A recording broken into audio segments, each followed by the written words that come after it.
सर्वत्र उपराष्ट्रपती निवडणुकीची चर्चा सुरू असून तर या निवडणुकीत कोण विजयी होणार याकडे सर्वांचं लक्ष लागलंय. दरम्यान या उपराष्ट्रपती निवडणुकीसाठी ठाण्यातील डॉक्टर राममूर्ती वर्मा यांनी देखील अर्ज केला होता. ठाण्यासाठी गौरवास्पद बाब असून या उपराष्ट्रपती निवडणुकीचा त्यांचा कसा अनुभव होता या संदर्भात अधिक जाणून घेऊयात. मैं डॉक्टर राममूर्ति वर्मा, मैं थाना डिस्ट्रिक्ट से थाने सिटी का रहने वाला हूं और मैं जन वॉइस चैनल का मैं धन्यवाद कहता हूं और आपका भी धन्यवाद कहता हूं कि आपने मुझे इस योग समझा कि कुछ दो शब्द बोलने का मौका दे रहे हैं और मैं अपनी बातें आप लोग के सामने, जनता के सामने रख सकूं। आज जैसे कि आप लोग देख रहे हैं, ये देश भारत लोकतंत्र देश है और ये भारत लोकतंत्र पूरे वर्ल्ड में सबसे बड़ा लोकतंत्र कहलाता है। यहाँ पर विभिन्न पार्टियां हैं, मेजर 2-3 पार्टियां हैं।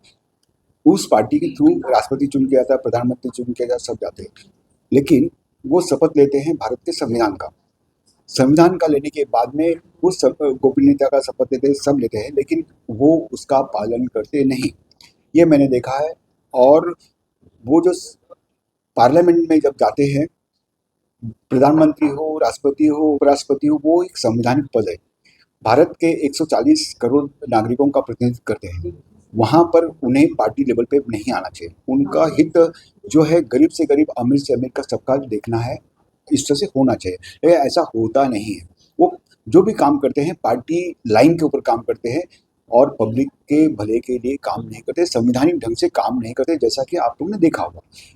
पहला, और जब पार्लियामेंट प्रोसीडिंग जब देखेंगे आप, या राज्यसभा का प्रोसीडिंग जब देखेंगे, जब सत्र बैठा रहता है, तो उसमें बच्चे की तरह, जैसे केजी नर्सरी के बच्चे चिल्लम चिल्ली करते हैं, वहाँ पर उन्हें बोलने नहीं दिया जाता और उस तरह से चलता रहता है। होता क्या है कि आज जो भी एमपी चुन के जाते हैं, लगभग 10-15 लाख वोट लेके जाते हैं, इतने एक कॉन्स्टिट्यूंसी से जाते हैं, उनकी बात वहाँ रखने को उनको मौका नहीं मिलता। पार्टी जो है, पार्टी वालों को ज़्यादा समय दिया जाता है, उनको सुनने का नहीं देता, जबकि वो इम्पोर्टेंट कुछ बताना चाहता है, उन्हें समय नहीं दिया जाता है। तो ये जो पार्टी लाइन पे काम होता है, ये संवैधानिक नहीं है। हर भारत के हर एक नागरिक को अधिकार है। और मेरे जो आइडल रहे हैं वो लाल बहादुर शास्त्री है। ये तामझाम की ज़रूरत नहीं है। तो ये देखते हुए मैंने सोचा कि भाई, ये जो उपराष्ट्रपति का चुनाव है, ये संवैधानिक पद है और मैं यदि कुछ इसमें मुझे करने का मौका मिलता है तो मैं कुछ ऐसा करके दिखाऊं जैसे मेरे आदर्श लाल बहादुर शास्त्री है।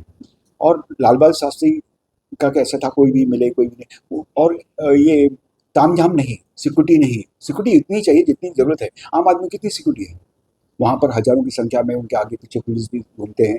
ऐसा नहीं होना चाहिए। यदि आप कुछ गलत नहीं करते हैं, आपको डर किस बात की है? तो मेरा एक ही कहना है कि पार्लियामेंट में जब कोई जाता है, अब जब आप देखते हैं राष्ट्रपति जब भी अभिभाषण करते हैं तो क्या क्या कहते हैं, मैं और मेरी सरकार। मतलब सरकार का मंत्रिमंडल जो होता है वो प्रधानमंत्री देखता है, उसका मुखिया है, लेकिन वो ऐसा होता नहीं है।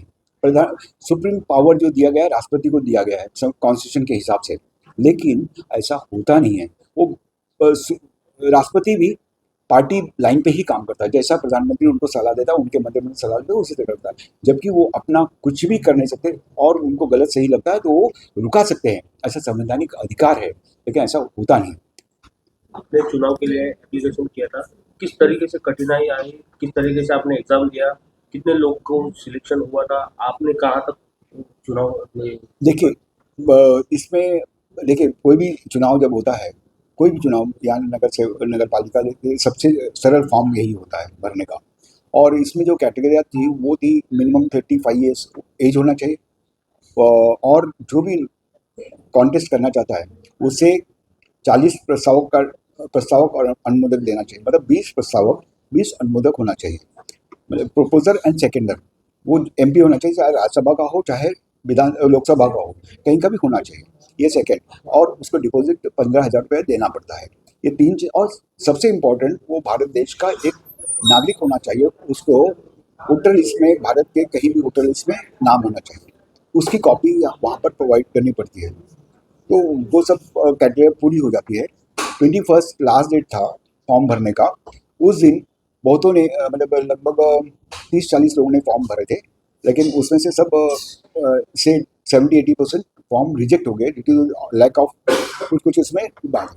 लेकिन बचे हुए 28 लोग थे जो 22 को बुलाया गया स्कूटी के लिए। तो वहाँ पर छोटी मोटी कुछ बड़ी गलतियाँ 19B के अंडर में, सेक्शन 19B इलेक्शन के उसमें, और कुछ मेजर पॉइंट्स भी थे। कहीं सिग्नेचर डिफरेंट था। अभी MP देते हैं सिग्नेचर, लेकिन वो तो पता नहीं चलता कि वो MP दे रहे सिग्नेचर कौन सा उनका। तो इनको टारगेट था कि 2 ही कैंडिडेट रहना चाहिए, तो इसलिए छोटा मोटा गलती निकाल के सबके फॉर्म रिजेक्ट कर दिए वेदर इट इज़। और बाद में कहा भाई आपको जिसको जाना है कोर्ट में जाइए। तो लोगों ने चैलेंज किया, बहुत लोगों ने, ऐसा नहीं सर हमारा बराबर था, ये था, ये है वो है, लेकिन वहाँ कुछ सुनवाई हुई नहीं। आप कहाँ तक पहुंचे और आपको तो फाइनल राउंड तक फाइनल आपको किस चीज़ के लिए आप डिस्क्वालीफाइड हो? नहीं, वो तो देखिए ऐसा डिस्क्वालीफाई का उन्होंने एक पैरामीटर बना दिया था कि उन्होंने पहले स्क्रूटनी सब कर लिया था। स्क्रूटनी करने के बाद हमारे सामने बता दिया ये वैलिड है, ये नहीं है, और बाद में 2 कैंडिडेट वैलिड है, बाकी लोग का सब इनवैलिड कर दिया गया। सिंपल सा चीज़ है। और आपको ज़्यादा कुछ चाहिए तो आप कोर्ट पे जाइए। एक्चुअली इमीडिएटली उनको एक रिजल्ट देना चाहिए कि भाई आपका किस किस के लिए रिजेक्ट हुआ, ऐसा उन्होंने दिया नहीं।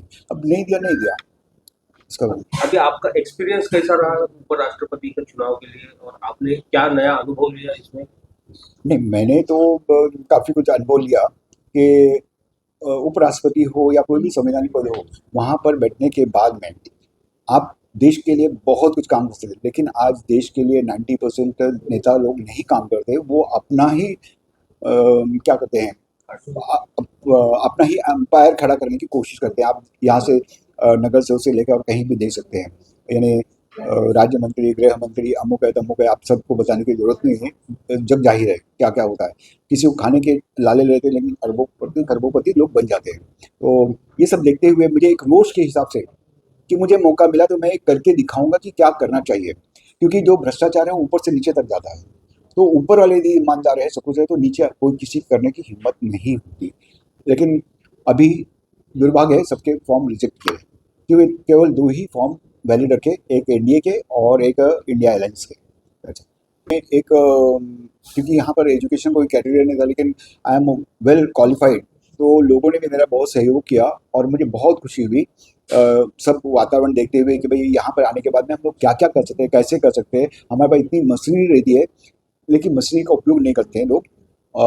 तो मुझे तो खुशी हुई, कम से कम कुछ एक्सपीरियंस हुआ और मुझे गर्व हुआ है कि मैं थाना की तरफ से एक रिप्रेजेंट करने गया था, लेकिन अब अनफॉर्चुनेटली नहीं हुआ। नहीं, आगे फिर से आप प्रयास करने वाले हो?